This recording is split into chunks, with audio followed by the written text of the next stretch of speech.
warm greetings. Welcome to today's session of Monday Munching and Musing with Women for Water.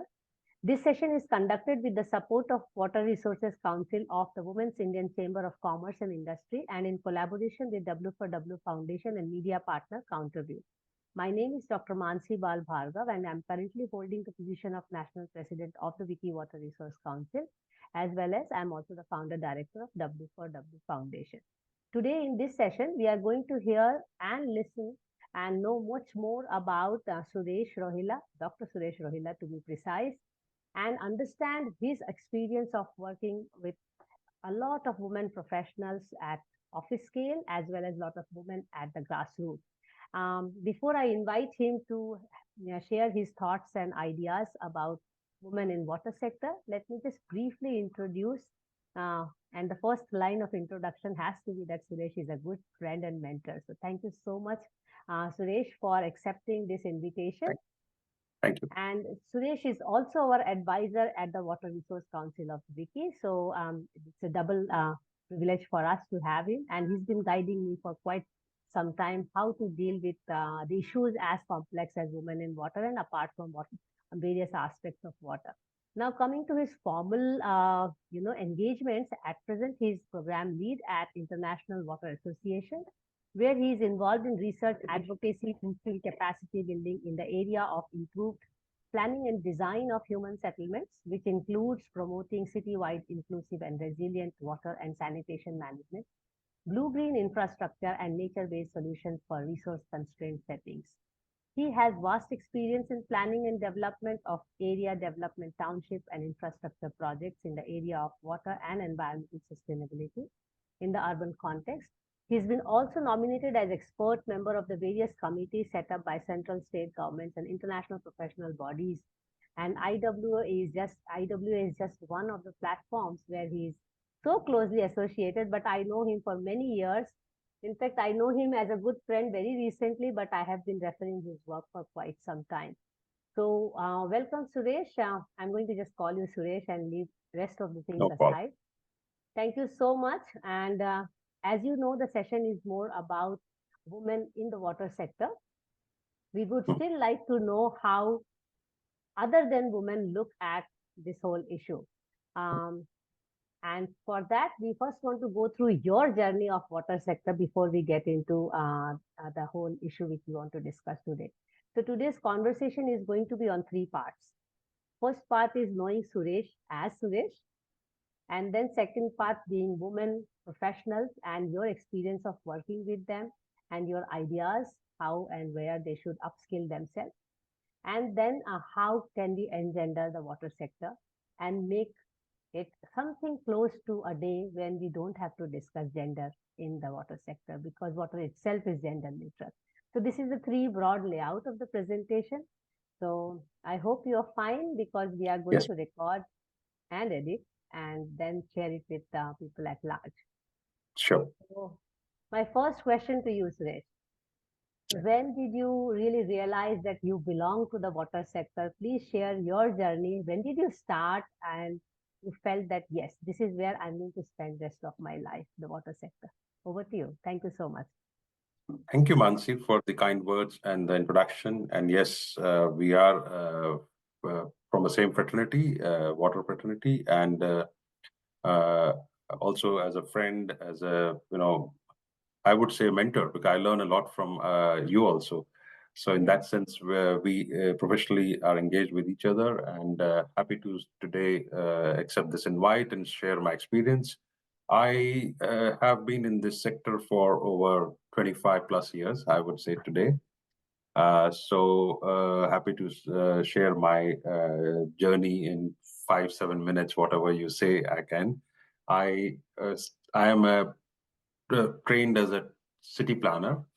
I have graduated from universities in India. I've done postgraduate in geography from Jawaharlal Nehru University, and then masters in regional planning from School of Planning and Architecture. And with these two postgraduate degrees, I started my professional career, and I started working as consultant initially for just a couple of months, and then promoted within 6 months to join as a director, Natural Heritage Division of Indian National Trust for Art and Cultural Heritage. That was my first professional assignment. And if you look at that, where was this trigger or the spark for water was during my college days at when I was studying urban and regional planning, where I found that the city planners were seeing water as only an issue of network and services, rather than something which is resource which needs to be preserved, conserved. But they are seeing this as an infrastructure issue, and they were planning cities, households, and infrastructure without adequate care to the this resource which needs a proper attention.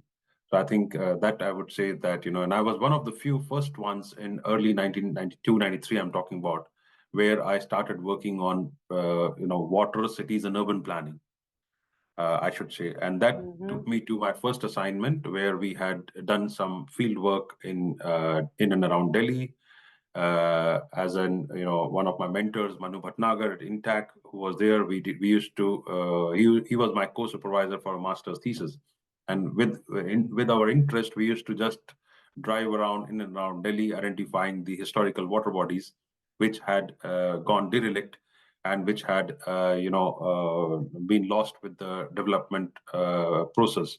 So we mapped these water bodies, put together a proposal and approach to the government of Delhi, saying that we wanted some to do some research how they can be integrated back into the process of urbanization. So that was the initial kickoff, I would say. And within 6 months, when I was a consultant or a research associate at Intac, we were able to raise this awareness to the highest level of the decision making in Delhi. The Lieutenant Governor, who was a patron for the Delhi chapter, he invited us to submit a proposal, which was luckily funded by government of Delhi, after a lot of rubbing shoulders around with the lobbies, which do not want that water should be seen from the lens that we wanted to look at, which is more holistic and integrated lens. So I think that was a quick start of my journey. And then I would say from there, we did interesting work on urban and regional rainwater harvesting in urban area. That was the first of its kind work in the country, where we were trying to look at advanced concepts using GIS and all those stuff. So I'm talking about back in 93, 94. And in 97, we completed this task for the government of Delhi. Then I was actually invited by NCR Planning Board, and I was appointed in Government of India, Ministry of Urban Development. NCR Planning Board was preparing regional plan for, Delhi region. So they wanted to see that how the learnings from Delhi could be upscaled into the regional aspects. So I joined the government as a regional planner, and I was responsible and co-convener for the regional plan preparations. And we did the hydrogeomorphological mapping of National Capital Region, which was 30,000 square kilometers. So largest research study based on, state-of-the-art tools and technologies to understand water. And then, those insights were built into the regional plan strategies and policies for 100 plus towns in the National Capital Region. Yeah. So that was my first phase of my career, and which got me so deeper into the thing that I thought I should do my PhD in this area. And I was awarded a fellowship by Queen's University Belfast, and my PhD was role of groundwater in urban development. Wow. And so this is how I went on to further learn about how, not only just in India, but globally, how this issue has been addressed. Okay. So then I took up a short assignment for 3-4 years. I was teaching in UK at University of Bradford, and then came back to India and started teaching at Administrative Staff College of India. So these was short stints for as an academician. But I learned was that I should feed into the practice, and I moved slowly into international organizations multi-country program called Living Ganges program, Living Ganga program, where we were looking at addressing the issue of urbanization, river pollution, and industrial pollution. So this project was very interesting because this was bringing together learnings from 4 countries: UK, China, Brazil, and the rivers, Amazon, Thames, and Yangtze River and Ganges River. We were trying to build good practices.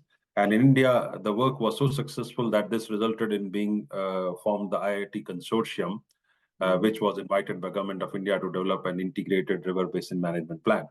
Yes. So this whole work by an international organization, which was a kickstarting, then and we had at Worldwide Fund for Nature, where I was Director Environment and Development, we had put together these IITs and we had developed this building block methodology, where we had raised the issue of environmental flows, which in India nobody was concerned because everybody was extracting more and more water, not only the surface water but also the groundwater, which was impacting the flow of the river. So I think these were in the trajectories, and after that, after 2 years of the first phase of project, Government of India set up the Ganga River Authority, and IITs were invited. And I moved on to Center for Science and Environment as a director, where I spent 12 years.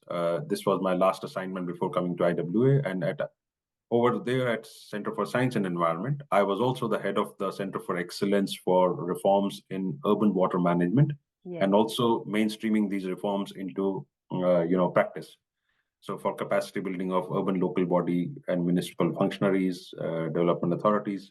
So this has been quite a journey. And, I also ended up being the first academic director for the School of Water and Waste for the Global South, and have a community of practice where 50% is government officials and remaining are other sector players. Around 7,000 professionals have been trained in good practices in water management, which is basically mainstreaming water sensitive design and planning.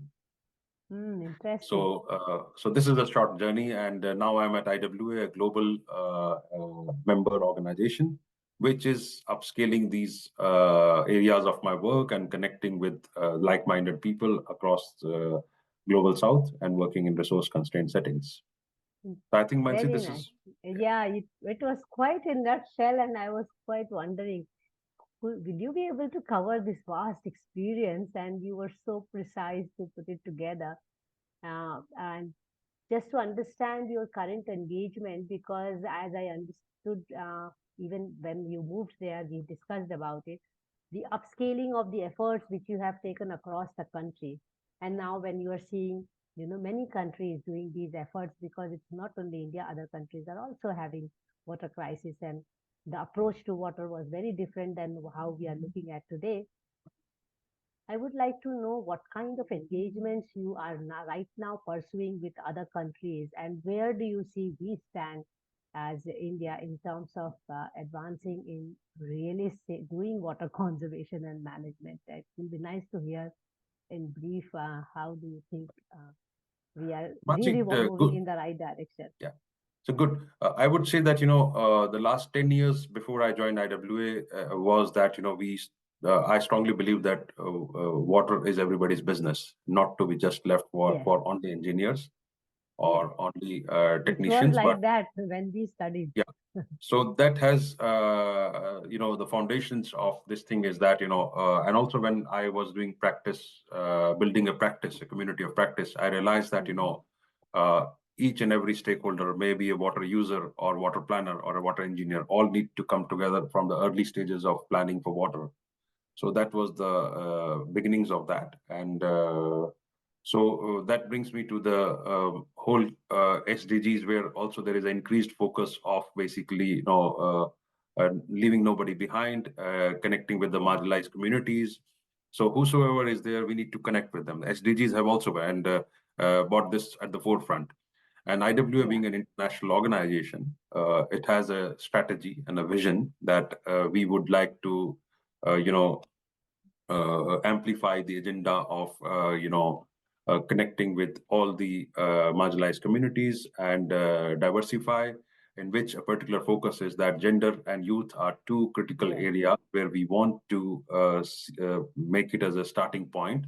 But not to say that if we're talking about gender, then we are leaving transgenders out, or disabled people, or so I think these are some areas I would say that gender, we want to mainstream the issue of gender and diversity across all the channels of IWA, where we connect with 10,000 plus members and 500 plus institutions. And these institutions are in 50 plus countries, and we do have a good presence. But what I would say is that IW being an international organization, one is also the geographic diversity, I would say. Yes, So we also want to become a truly global organization. The issues are truly global, and these marginalized communities can be because of different geographies also. yes, absolutely. So we have a strategy at IWA to become truly global organization and connect with all the marginalized groups, communities, and gender and youth in particular.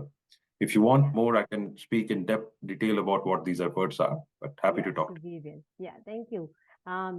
Because you made a very important point here when we talk about gender. Because when we were starting Monday Munching with Women for Water, we were also very conscious that again, if we are talking about women alone, there will be a tendency to discriminate other people.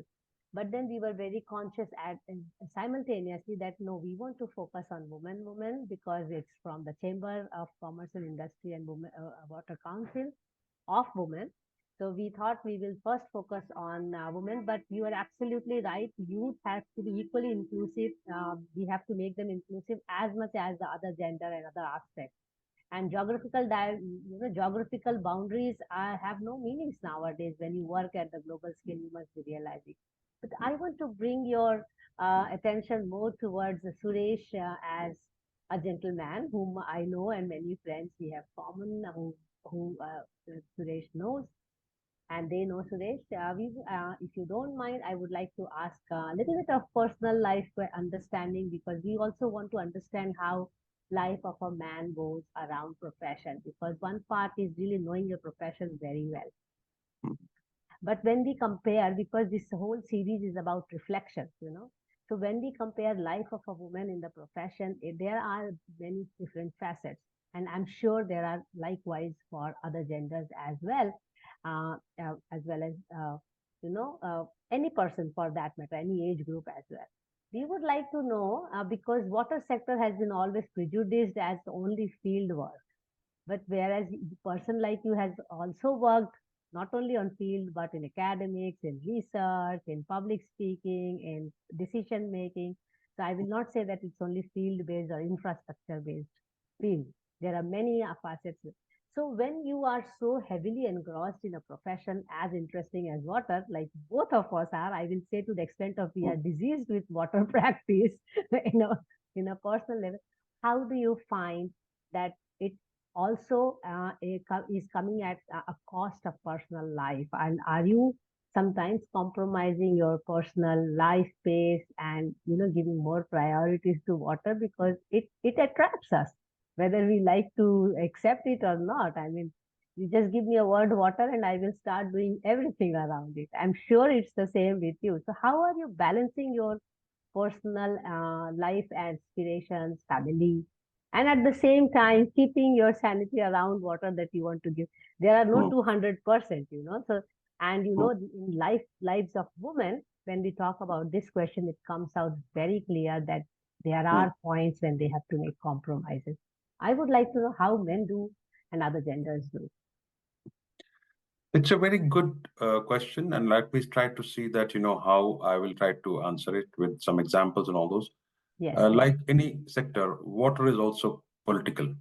Okay, yes, and the political economy of water also makes the key actors decide that who should be the mainstream players and who should not be. yes, Okay, the whole political economy of the water sets the tone for engagement.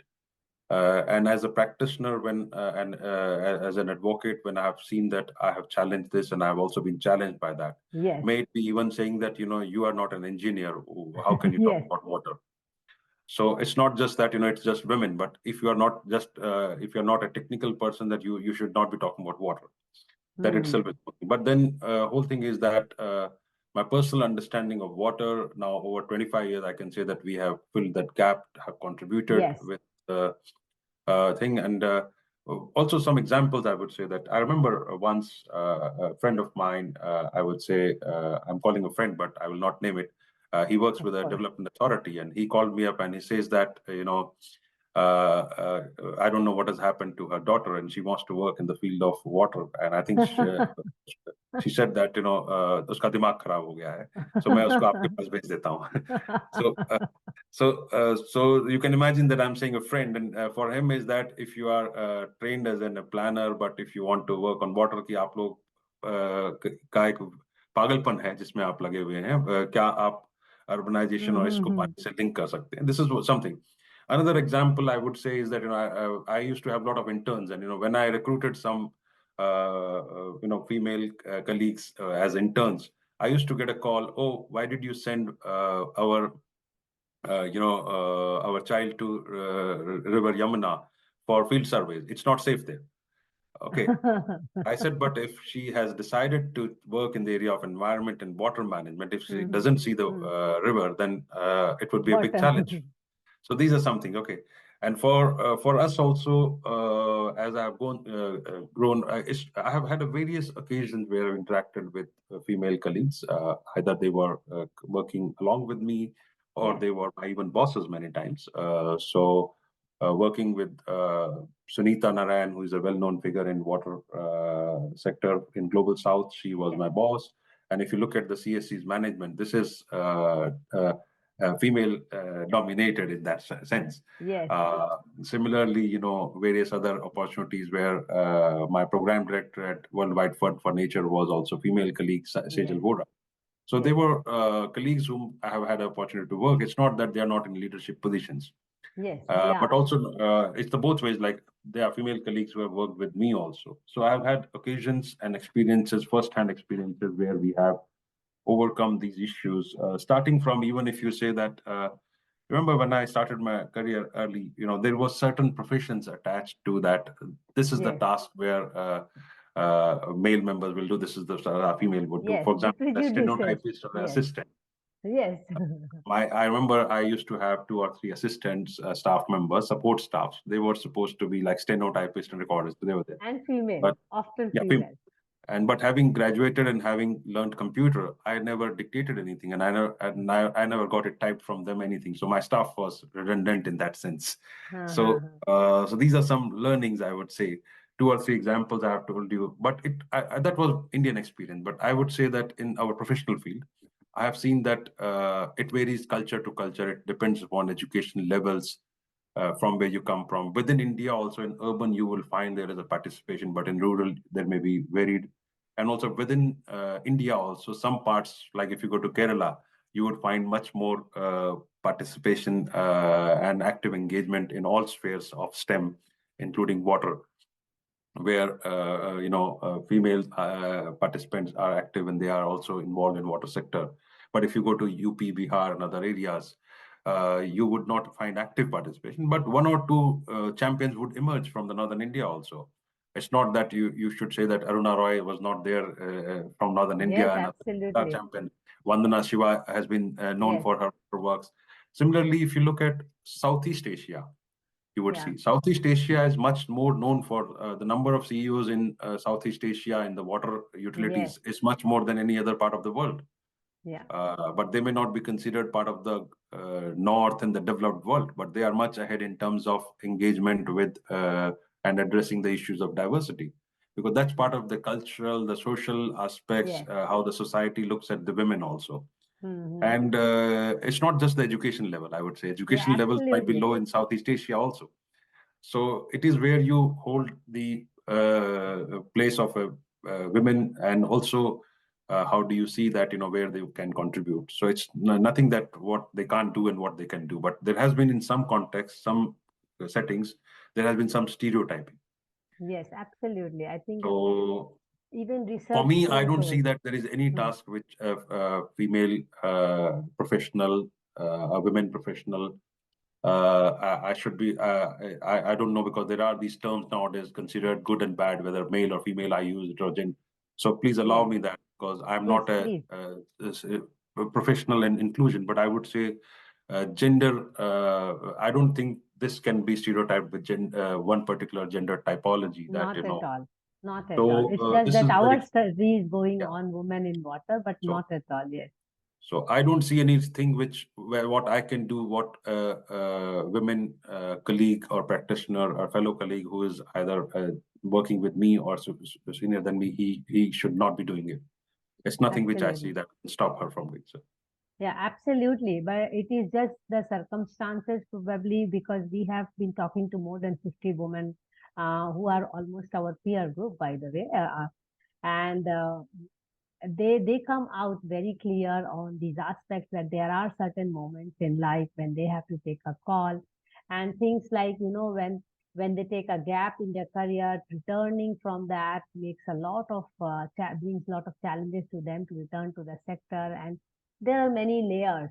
But you made a very interesting point on South Asia, and how there are many well-known women leaders, I will say. And even our study in India as well shows that actually in rural areas we have had all these women leaders at the front. Yes. But the literature at the same time also shows that women are at the vulnerable side. It is often women who are made responsible, or who are considered responsible for securing water for the family, and that's how we start looking at things. But if I look at the statistics also, global statistics, then also we see that there is a bleak presence and participation of women professionals in the water sector. I mean, most of the literature says that 1 in 5 is a woman professional in the water sector. But I would still like to come back to the question which I was asking you on: how do your friends and family see that Suresh is so much soaked in water? Does he have any other life than just talking about water all through? Or how are you balancing your personal life and professional life? And does water play all the time? Because I am of a kind now that even if someone is wasting water in the house, I get so furious. And then my family is saying, come on, this is not work, you have to relax. So is it getting over you? Are you drowning in the water matters? So, Mansi, it's a very correct thing. I think work is life. And when people Yeah, say work-life balance, it's just we are just using a sentence. But otherwise, for us, work is life, and we are so much absolutely. engrossed. Yeah, We don't see this the work as only bread and butter for yes. us. The Mm. working 8 hours, and after that, remaining Forget eight it. hours is that creative space where we think that how we engage with water, how we engage with the users of water or planners of water, or how do we see that. So you are correct saying, having been working in this area field for 25 plus years, you would see if you are walking around and if you see somebody throwing something into the water body, you would be certainly concerned, and you would, and if you find a leaking tap, you would certainly feel that you should go and stop it, or Yes, how the systems can be improved that this should not yes. happen. Yeah, we So, start linking it with the whole thing. yeah, like an architect, if he sits in a house, he will start looking at windows, Yes, designs. So it's the same thing. So for us, work and life is same thing. I think we are yes, so much into this field, and but that also says that if you are passionate about water, then that's yes, what it is. absolutely. So Yes, that brings you the right balance. You will feel yeah. satisfied. So and yes, certainly my family will always say when we are on dining table discussions, saying, "Oh, the water, this is." He's He will what? talk about every time.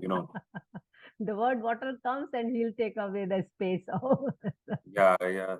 So, but also water is seen from different facets. I should tell you yes. that when I was working in government, one incident, we are just, this is an informal chat. That's why I'm saying that. I remember there was I'm a water professional responsible for approving the water projects and all those things. Huh. But one day there was no water supply in the office, like mineral water Mm-hmm. supply, bottled water. And the Uh-huh. administrative officer sends the file to me saying that we don't have water. So can we arrange? I said, so So now so it's your headache. yeah, it's your headache. So it's my headache. And many times I have found very interesting questions. People say, who is the water supplier? And for some people, it is I'm using a surname, Gupta water supply, Jain water supply. For me, when we look at water, it is groundwater or surface water or Yes, rainwater. yes. So we We see go from deep different into things. it. Yeah. So we don't see agents of water. We see the water in whole cycle, and As a we resource. understand the water. When it rains, we see where it is going to go, how Yes. much is going to be wasted. I actually see People see rainwater as rainwater. I see as a wasted water. Yes, because And it's not really caught properly. yeah, because if you don't store it, if you don't, you can, after you have done your bit as a qualified person or who understand water, if you have utilized the value of that resource, then it goes, it's fine. But otherwise, I consider that the broader definition of wastewater is that rainwater is also wastewater.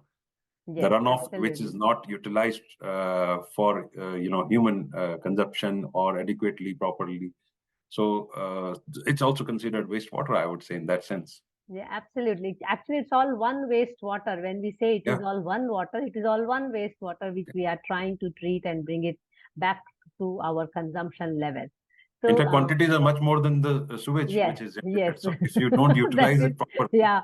So I really want to keep the water discussion a little bit shorter because we want to have this candid conversation around the subject, because I know both of us can be carried away and we can continue talking for water for hours. Let me come back to the points where you were really mentioning about very good leaders, and I also kind of endorsed it also from the grassroots and rural areas where we know that there are very good leaders, and at even at very small village we see women sarpants and women leaders who are taking proactive decisions for the whole community to South Asia level you discussed. When we look at them and when we look at the global stats, and you may reflect on the global situation or maybe South Asia or even specific to India. I would like to know, why is there a situation when we have to discuss that there are not enough women presence and participation in the professional domain in the water sector.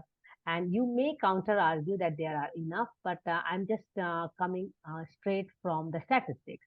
You know, even in this last World Water Week, it was discussed that the presence of and participation of women has to increase, which already means that we have still not reached equal partnership. But yes, that also includes other genders. But for this sake of this research, I will focus only on women. What can be the reason why not many women are acknowledged and appreciated for their contribution in the water sector? What may be any other reason than patriarchy? I already give you a hint of answer, but I would like to know more facets about where are see, we lacking? so there are two type of water professionals. One is that who are the mainstream people who are Yes, doing the engineering oriented thing and they yes, are part of the utilities. Other people are basically the development sector people yes, who contribute to water, which is largely rural side. And you will find a yes, lot of active participation of yes, women, whatever aspect. But in urban space, there are certain, in some places, you will find that not good representation or identification. But also, engineering has been associated because the whole ecosystem has not been there in this to provide the entire support system to women mm, taking up engineering courses or certain type of engineering courses like civil engineering or mechanical engineering, yes, yes, which dominates the provision of infrastructure as such. yes, Water has been seen as only provision of infrastructure as such. yes, very Okay. well put. Mm, So these are the disciplines which have dominated. But if you relate that to the number of people taking up civil engineering, mechanical engineering, how many women pass outs are there from the yeah, university, that, that also gets reflected. So this is the yes, over a period of time this has built up. It's not just mm, one day. Okay. yeah, Another thing is that the ecosystem for accommodating this mm, is not there. May it be when they come into, like, if you are having a water treatment plant, or if you are a sewage treatment plant, or if you are having any services, you would find that where it has certainly been a male dominated thing, and yes, it is changing, but not that very often yes, now. So you would still talk about a separate facility for men and separate facility for women. yes. But then if you really want inclusive, then it could be gender neutral facility. Yes, absolutely, absolutely. And Okay. we are moving that side, but Yeah. it's a long way ahead. Yeah, so you would see that first thing is we are still trying to keep them out and trying to say this is for them and this is for us. Yes, yes. So So, this is the same thing that when it's not that I would say that I have never felt, though people have said sometimes donors or sometimes there are policies made. There is nowhere a reason where I've said that intentionally I would not engage with a women colleague or a professional, or would say that he or she is not uh, fit for this job or for this panel discussion or a speaker or to work with. So if there are people available with the same passion, there are opportunities there. But yes, there is much more need for ecosystem to provide much more wider opportunities where they can engage and contribute much. This also comes with Absolutely. the kind of empowerment needed. Yes. There is less opportunities for empowerment. There are proxies for empowerment. Yes. If you're looking at rural That's areas, another problem. you would see that there are reservations where you say that, okay, there is namesake reservation and 30% seats are reserved for women Yes. councillors or women. But the point is that they are still working in the hands of men, or who Yes. are the basically decision makers. So Hmm. one has to see that this systems, so water is a public service also. You should see Yes. that this process becomes transparent, accountable, and somebody has to look into these aspects, that how do you govern this sector. So there, Yeah. you have written something, it may be happening, tick mark thing, and you might be doing it, but even what you are saying, that the numbers may not be telling the true story Yes, sometimes. absolutely. Yes, that is also a fact. But there are also certain skills which are seen to be required, or I would say that we started with the talk on when you mentioned that when your interns went to river, the family already started asking question, why did you send them to the river?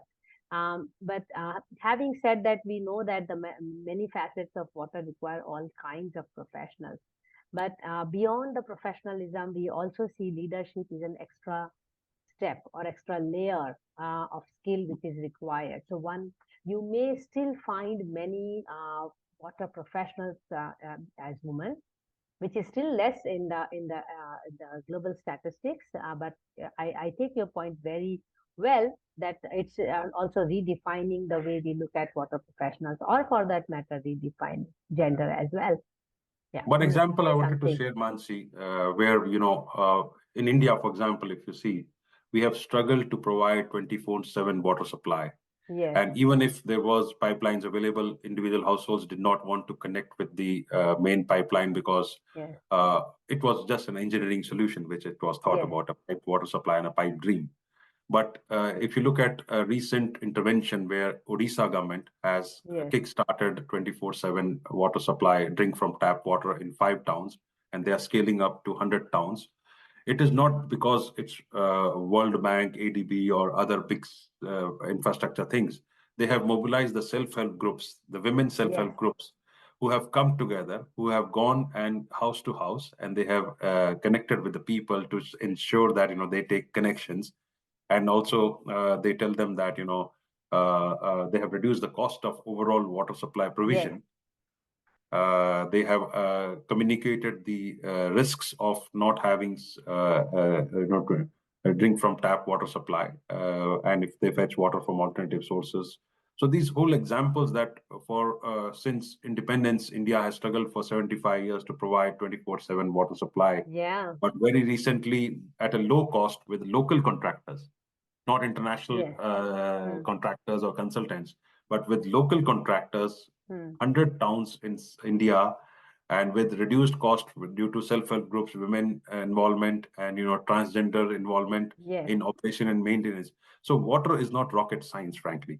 hmm, We have made it so difficult, and saying that the finest kind of technology, membrane sensor, that might be required in very, very resource constrained settings, but yes, uh, water is, you connect with it every day, and child, women, individual household, you connect with that at household. absolutely. So this example I wanted to bring it to you. Self-help groups, Wonderful. women, Yes. And reducing the they cost. are leaders by all merits, because Yeah. anyone who can mobilize society or community is a leader by all merits, you But know. I should also caution you here. I have told you various examples. The person who is leading this is not a woman, but he's a man. Yes, The person who has led this initiative, recognizing yes, the fact of self-help groups to be mobilized, and women empowerment, and reducing the cost of water supply, not making it more costlier than a soft drink, and yes, understanding the value. So it doesn't matter which gender. It is just the having the right perspective. Everybody needs to be absolutely. engaged. And Absolutely. Yeah, so you made a very important point that in case of Orissa, that not a woman who has really conceptualized the idea, but he has at least understood the importance of mobilizing the self-help group, where we have many grassroots women leaders. I would like to understand from you, when we talk about water, it's of course does not have any gender or anything for that matter. But when we talk about likewise on leadership, leadership itself is as a concept has no gender. It Yes. has some skill. So my next question to you is actually on leadership, and we are of course focusing on women leaders. And I would like to understand from you, because you have worked with juniors, peer group, and seniors in terms of positions, in terms of age. What kind of leadership traits you think really makes people around the leader consider them to be leader? You know, what kind of skill sets do you think personally Suresh considers that these are the leadership qualities I would like to look up to into a leader? So I would say that any gender would have certain Yes, barriers, but absolutely. you should have that passion and out of the box thinking what is required for you to achieve excellence. Yes, And if you are ready to say, you would see that even men in this sector would face the same thing, but they absolutely. think out of the box and they try to, and they have that passion and their own free time. I may be spending 8 hours at my job, but another 8 hours I'm on LinkedIn. I have a professional network. I do understand the value of the ecosystem which is required for advocacy around this to succeed in this sector. So I think what I would say is this ecosystem requires passion. This ecosystem requires thinking out of the box. If you want to think a routine manner, okay, like because every woman has these certain constraints, that's why I will also be looking for that. These things change, but I think leaders do show by examples. So Yes, they this have to can lead be by this example. can this can be either a men or these Yes, can be men or leadership women. is yes, it is. It has no gender. Leadership as a So, trait. Yeah. so you would see many women folk leading successfully and doing much better than men also in this field. So Yes. it is those individuals who matter, I would say. Yeah. But yes, they have to break those barriers. They have to think out of the box, and every context has that different way of looking because water is political. Yes. So in those socioeconomic contexts, somebody from other gender, when they have to come out and emerge as a leader, they have to think out of the box in those contexts. I would say Yes. what works in India would not work in South Asia, and what works in South Asia would Absolutely. not work in Africa, because socioeconomic and political setup and the rights and duties and the available, privileges for gender are different in different contexts. So Absolutely. leaders will have to make their way through that and see through those barriers and stand out. I think that's what I can say because Yeah. So the human aspect of leader, I would also like to understand from you what will be those human aspects, or the soft skills which people usually look up to in a leader. I think first thing the word is Uh, empathy, I Empathy, would yeah. say. Yeah. Let me just tell you why we are asking this question, because for us it is important. As I was mentioning, being professional is one part of the game, but and leadership is a pyramidal situation. I mean, out of many, there will be one or two leaders. Mhm, So it is important to understand not only for the leader. I mean, of course, many leaders have born mhm. traits or skills, but it is also something which one can groom, one Yeah. can nurture, they can be mentored to become Mm. future leaders. And Yeah. that's why it is extremely important to understand some soft skills or human skills which often people look up to leader. As you rightly mentioned, the first word, and for me also, that's first word is empathy. Do you Yeah. have any other traits which you would assign to a leader? Let us talk about how Suresh looks at a leader. See, I look at that, because one is that look at in black and white the things how Yes. work. If both men and women colleagues were working with us, if I, in my team, I would say that that's not the true way of looking at. If you really want a productivity Yeah. in the team, and if you want to look at that, you'll have to understand the circumstances. And when you understand the circumstances, you should understand that what strength and who in your team and brings in. And every gender would have, if he's a male colleague or men, he's also father on side. He Yes, has a that's the thing. Yes. he The if human you have side is, a women, and if you have a men, you have a female colleague, or you have women, then she mm, might be a mother, she might be a sister.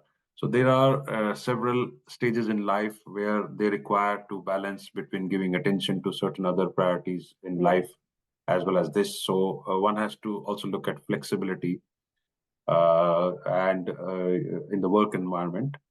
For example, we do have, which is now coming up as a accident or a circumstances, that we are being flexible and work from home. We are yes, allowing. yeah. Okay. Thanks to So, Corona for that matter. but it was never a practice in the past. Yes, Now, yes, even ministries, government, NGOs, everybody, and I have seen many offices, they are just vacant. 60% people work from yes, home. So why? So a right balance should be there. There should be flexibility. There should be yes, empathy. One should understand that if something which can be done without being in person present, then that should be accommodated. yes. I think, Accommodation is an important aspect of being a good leader. So yeah, yeah, understanding your colleagues, finding their strength and weaknesses and utilizing them, as you rightly mentioned, in your yeah, own way. yeah. Yeah. So I think these are some of the flexibility. I would say empathy, and also giving equal opportunities. I would say. Yes. Empowering as well as, Yeah, so there should appreciating. not be that as a leader you would say that, okay, this task I will assign to this particular team colleague because he is belong to this particular. No, you have to give this opportunity, and when you give and in fact you should encourage that, that you Yes. certainly give opportunity to other aspect of the gender, saying that no, they can do it. For Yeah. example, I know one of my team members. I was sending her to Africa to do some field work. She said, "Would I go alone?" I said, "Yes, you can go alone. Yes. You should. So just You should. one line can really make a Yeah, difference in her way of looking at things. yeah." And but if in India, within India, when people will not go alone and do this work, and they were supposed to do field work in Rwanda, I remember.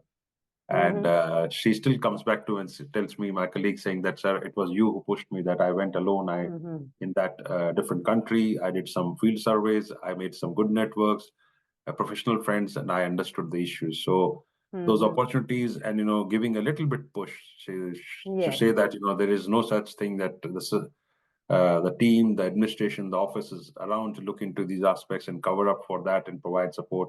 I think this is required. I, That's I these I small things. agree with you. I so much agree with, and especially when we have these emerging youth professionals, these really work for long. I mean, we may just do it, but then if we want to hold the young people into the sector, these things really matter. How we hold on to them, how we handhold them when they require, how we give that little push, little appreciation. Somewhere these That costs matters. have to be built into the system, Mansi. I Yes, can it's a tell you an culture example. also we have to build. So I can tell you that you have to be accommodative. It's very important. That I Yes. remember once when I was doing PhD and my wife was doing PhD, both of us were PhD. Mm-hmm. We had a small child with us who was Uh-huh. 11 months old, and we were supposed to speak on the same session in the conference. Oh, no. So the conference organizers, when I wrote to them to say that, can you change the session? They said no, because this is the right fit, that both of you have to speak in the same session. But the Mm-hmm. organizers had made provision for a crèche facility, Mm-hmm. where so you can see that how you have to accommodate these kind of barriers. Absolutely.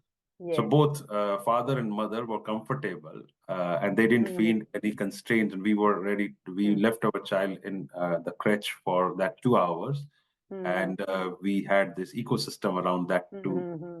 to say that no one should be left around because he has Yes. certain responsibilities. Yes.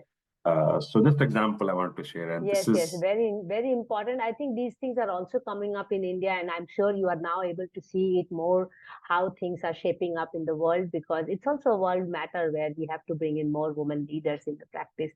I remember you were also talking a little bit on the ecosystem with respect to network, because my next question is on the role of networks. I mean, you are sitting in one of the more strongest network of water in the world, and you are also a part of our advisory at WICCI Water Resource Council, which is an emerging council, very new, only 2.5 years old. Yeah. And I'm sure you are also member of many other platforms and networks.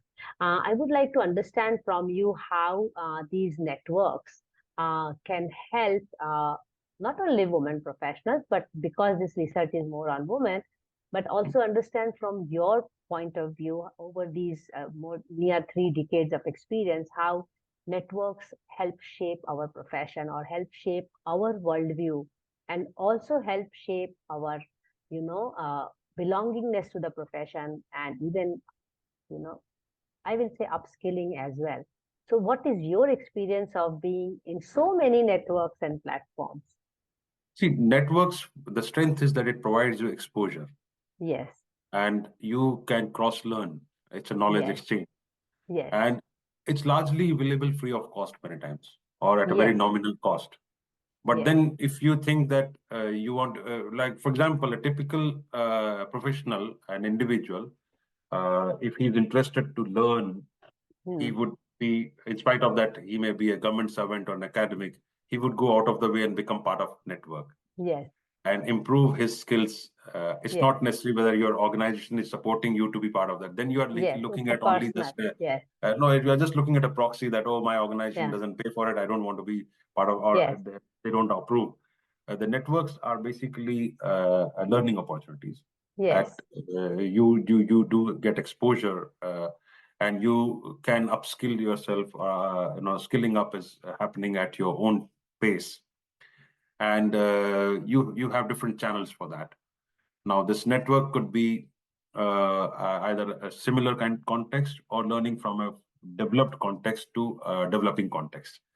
yes, So you can learn from south south, you can learn from north to south, you can give from south to north something. yes, So these networks worth is somebody who has been part of the network. He only understands that we can preach, we can teach, we can tell, yes.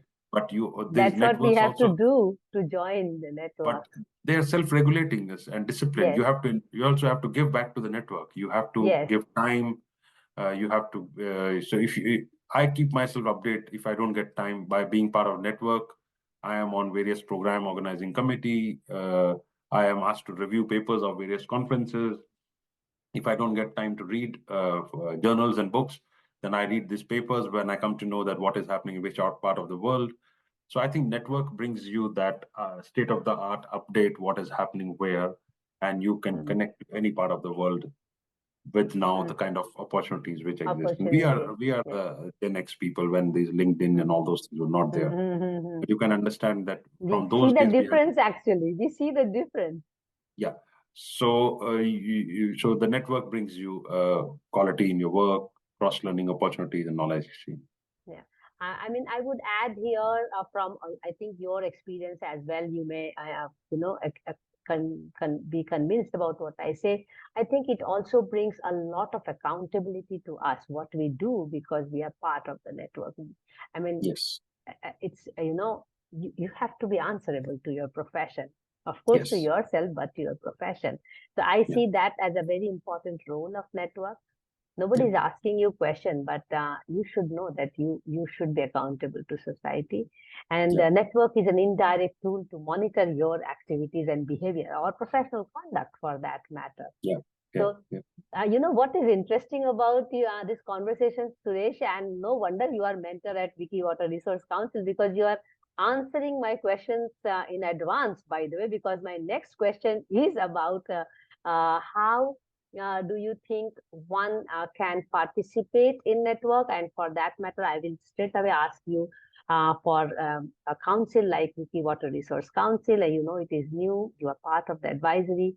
And I would like to know from you what kind of things we should be taking up as WICCI Water Resource Council to really handhold, because it's based on the sisterhood concept. I know we are discriminatory as Women Water Resource Council, but having said that, it is focused in that area, so I will not debate its very existence that way. But because you have been part of many councils, platforms, and networks, I would like to understand from you what kind of activities Water Resource Council should be taking up. Importantly, we had discussed a little bit earlier that if we want to increase presence and participation of women in the water sector, it has to start from education. If there are lesser people entering the education in this sector, we already see lesser people in the profession. And you gave example of civil, mechanical, and other things.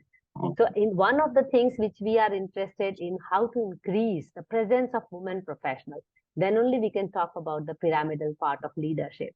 So what, in your opinion, what kind of activities WICCI Water Resource Council should start doing so that we can invite more women, we can reach out to schools, colleges, and talk about water, women, and all those things? So, Mansu, one thing I would like to tell you that water has a lot of networks. It's a web of networks. So, for example, Yes, if it is there's a a web of new, networks, rightly put, huh? so it's a web of networks, and frankly, I would say that those networks are so strong that entry into those networks or breaking into that itself is a big challenge. So, this women network will have to see that how they come out with not just one side of view of only saying that women agenda in water, but trying to see understand the other view. It should not be an activism point of view, I would say. Yes. Constructive dialogue. I would say that there is something called network circle. I should tell you. Recently, we have joined this network circle. It is the water and wastewater networks, regional or global networks and national networks, who have come together, and we are developing a call for action. So, for example, there's a rural water supply and sanitation network. There is, Susanna Sustainable Sanitation Network. There is IWA. There is Africa Water Association. There is Caribbean Water Association. So there are geography-wise also. There are subject-wise also. And then there are now networks like IWA Connect Plus, which itself is a network which doesn't connect to geographies and likewise, but then they are subdivided into that. So you would see that sometimes one feels overloaded also, whether you should be within those networks pushing this agenda, because otherwise you will be standing with your own bigul outside and singing a different sound. So you have to see that how you can interact with this web of networks and contribute to the already efforts or the filling the gaps, I would say. But keeping your identity intact. I'm not saying that you should, what is the right word is dilute your identity. You have created a identity wiki as a council. You should push for wider advocacy events. You should start with series of webinars.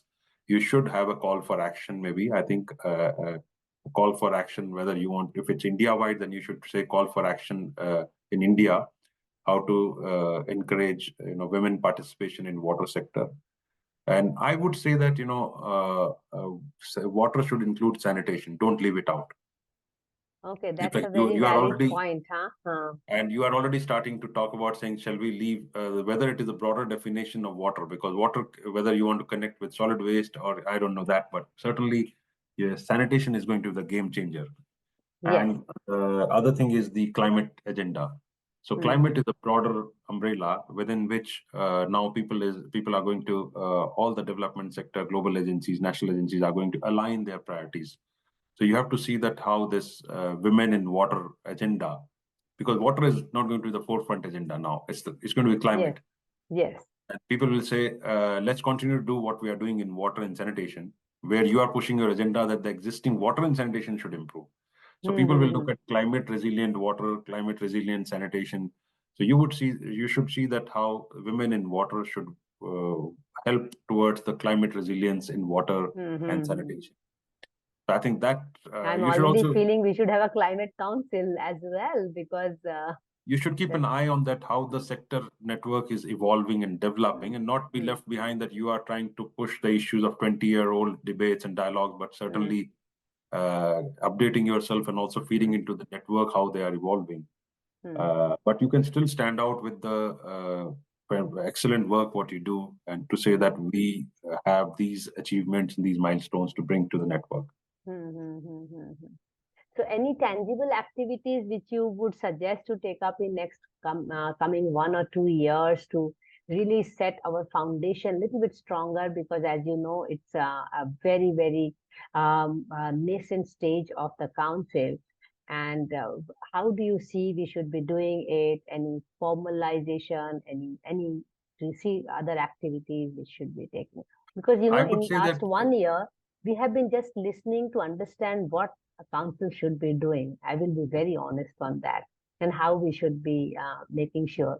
Because let me tell you and convey on behalf of nearly 80 plus members of the council that definitely most of the women have also talked about feeling stronger than before, knowing that they can just drop in their queries, concerns, collaboration calls, and they do find responses from people.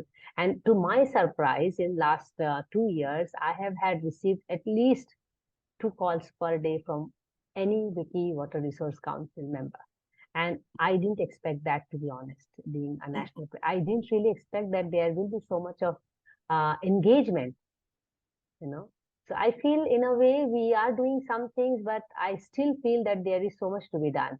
And is that so much we need, guidance see, and this suggestions. is a new network which we are developing, but I would Hmm. say with the existing networks, maybe develop Hmm. a network circle Hmm. of, Okay. of India, because if the Hmm. focus is India, and Hmm. then agree on a call for action and a Hmm. campaign to Hmm. highlight the core agenda Hmm.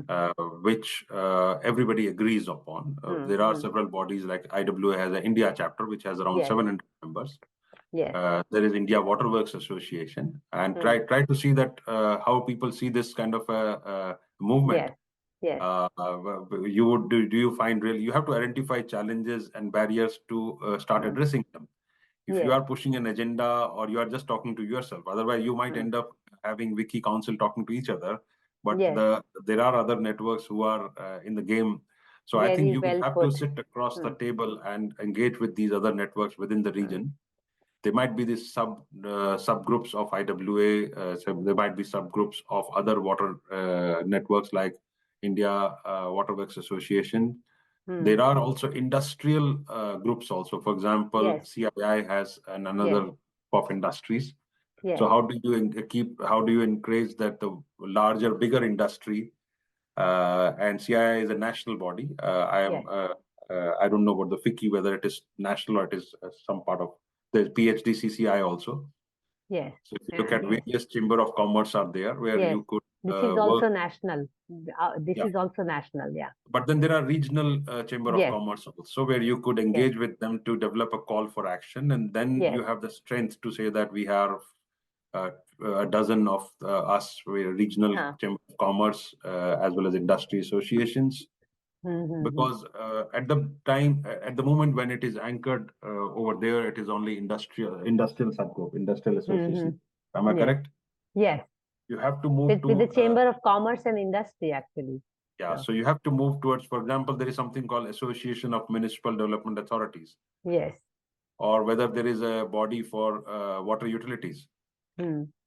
Like I know there was a Yes. talk about setting up a water association of Hmm. water and sewerage boards. How Yes. would they see this kind of Yes. Like I went recently to Indian Plumbing Association. They weren't yeah, aware about our existence. So yeah, I told yeah. that, yeah. So So again, likewise, then I think it's a that's the very good. industry side. So water That's a is not very just good idea. industry. Hmm. So it's a good idea that we have to look at those network of networks, and also look for call for action. And I think these are very good suggestions. I need to see how we can operationalize them. And then But we there are are like gathering. watershed organizations. In Yes, watershed organizations, you will have in rural area, you will very find a lot of grassroots. Yes, other networks, yes, So there is Ministry of Water Resources, and there is CAPAT, which does rural yes, work, in yes, which you will find a lot of opportunities for mm, gender agenda to be mainstreamed. yes, But the point is that whether you want to make it that diluted that it is urban and rural both, or you want to expand into agriculture and industry also, yes. you have to That's also these are filter it out. discussions which we require to have. So you may have to have call of actions which are much more focused also. Yes. Call of And action for also, rural water supply, call of action for agriculture water management, industrial water management, urban water management. So it's at the moment it's very broad, like water. absolutely, yes. And the thing is, the focus is on actually partnerships for leadership. Yeah. So it's really focusing on the leadership aspect of it. So one may be in the wastewater, one may be in nature-based solutions, one may be working on rainwater harvesting or governance. People like me, how do they see leadership, or how can this leadership skills be inculcated so that they can continue what they are doing in much more impactful way. So that's the essence of the Water Resource Council of the WICCI. So I mean, for entire when you'll go WICCI for into the that field, matter. when you will go into the field, you will see these challenges that how many RWAs in urban areas have women members, Yes, how we many. do see, we do, and many proxies, by the way. Yeah. So, how much role they have in decision making? What is their Yes, understanding about the subject? But they are the users, they are abusers of the yes, water because they are households who deal with water. Whether yes, they, you can talk about water efficiency and conservation. So you would see the real challenges. It's not just for people absolutely. who. Yes, So, whether there is a reservation or there is an encouragement for women to be part of the part resident of, welfare yes. association Even in in urban. surveys, we find that the problem, huh? Yeah. So you'll have to see this, you have to zero down, maybe make focus groups or Yes. whether you want to go sector wise.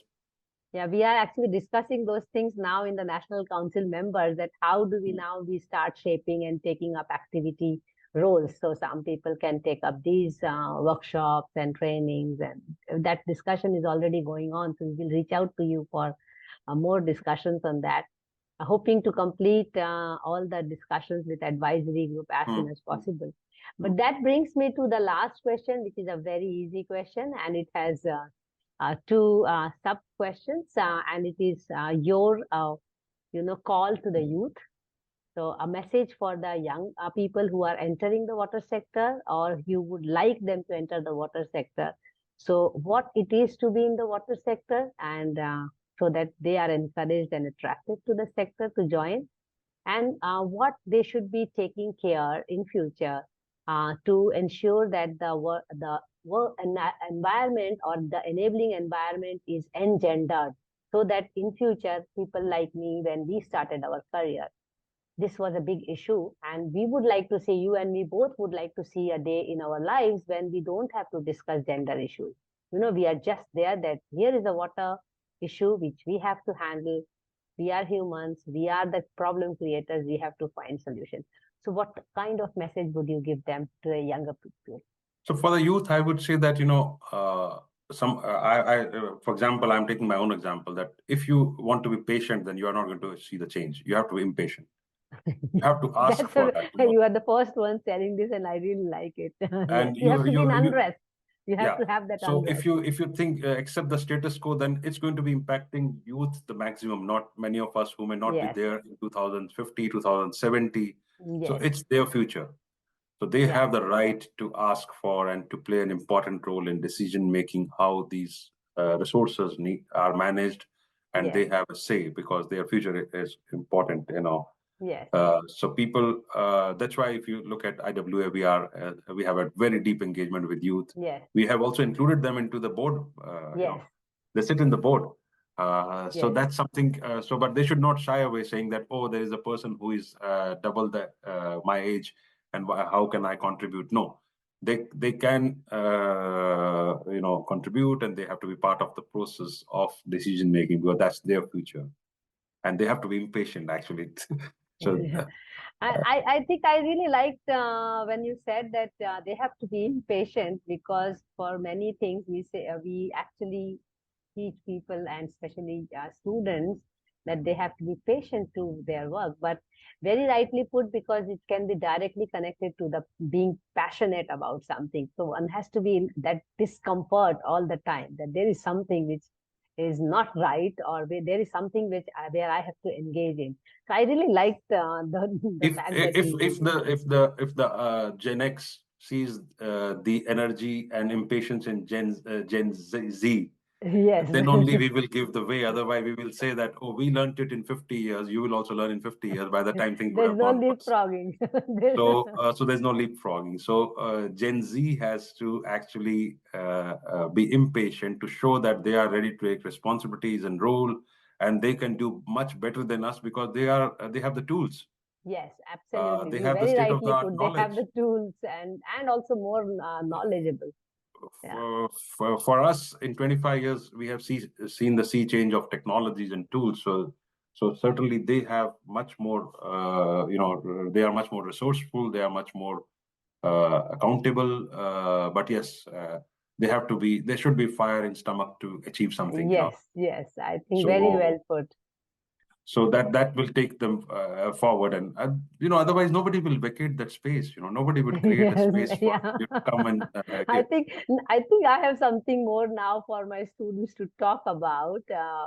because we have to see from their perspective as well why it is important for them to be really having that impatience, and Hmm, then hmm. only they will strive for something. Otherwise, the complacency is going to creep in very fast, Yeah. which it does. But they can be humble, they can be Yes, nimble, and they absolutely. can be, they should say the point, what is right. I think that should be, that's how what we have learned it. Yes, If we would not have set the point where we wanted the water agenda to be linked in urban, so 25 years ago, then I would not have seen it. But today I'm very satisfied that at yes, policy level, like I have been able to push because I yes, knew that this is going to be important. I yes. feel satisfied. But if I would have also remained shut and be just silent, then we would not have pushed this Business agenda. as usual will not work. Yes, And I think yes. they have more tasks on their hands.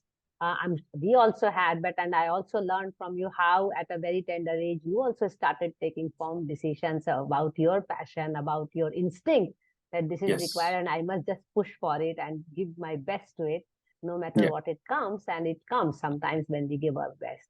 Yeah. So thank you, Suresh, for the enlightening interaction. I really felt the conversation was just flowing like water, and I hope you felt the same. And you also enjoyed the conversation because many people are quite skeptical about what we are doing on Mondays. So I hope it was easy on you as well. How was it for you? It was easy, Bansi, and also it was interesting. It was going back and trying to connect to the stories, and to achieve something, you have to be a good storyteller. Also, I hope I was a good Absolutely. storyteller. So, Yes, I'm sure. I and didn't know many of the things which I learned from you yeah, today. And I so learned also very deeply why these philosophical words like I am water or be like water mm, and mm, people like you really make sense to these proverbs, mm, mm, it's mm, extremely important. I don't think that people like you are really differentiating anything between mm, water inside and water outside, and that's yeah, why this mm, discomfort or passion which is driving you for the years and years. mm. So may you remain an inspiration, Suresh, to all of us, and do keep inspiring us. We are really grateful to have learned about your water endeavors. And I learned so many things today and interesting things also through your stories. May you also continue your water activities and do keep us posted, which we are connected very strongly. And meanwhile, we are going to continue our Monday Munching with the Woman for Water every Monday at 5 p.m. IST. And we do look forward to learning more of the water warriors and water enthusiasts and experts. You may please follow our social media platform for regular updates on Monday. And for now, thank you so much. And thanks again, Suresh, for your time and also impatiently and patiently talking about your endeavors as well as your personal experiences. Do take care of yourself. Thank you so much, Suresh. Thank you, Mansi, for giving me the opportunity, and I enjoyed Thank you. talking. Thank Thank you. you. Thank you. Bye.